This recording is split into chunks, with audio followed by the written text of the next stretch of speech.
Мира и прашува дали е добро да се варат коски за да се направи супа со нив. Одлично што ми го постави прашањето, затоа што и пред малку е спомнав во фастингот, кој што ми го поставија Марко и Никола.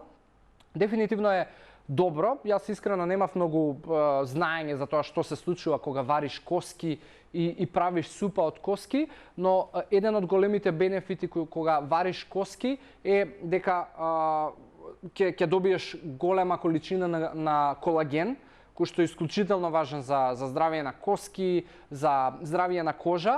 Тоа е протеин кој што телото треба да го добива. Друга работа е што се добива доста глутамин. Тоа е аминокиселина која што е општо добра за мускулна маса и исто така многу важна за имунитетот.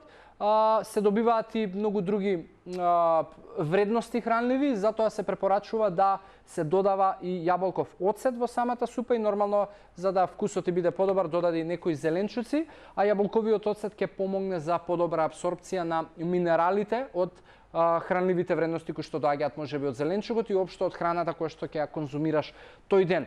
Така да имаш зелено светло, јади ја слободно, особено ова е важно за повозрасни луѓе, значи над 45-50 година, би било добро да имаат како во неделното мени, ете супа да варат коски и да си прават супи, бидејќи се исклучително добри за консумирање.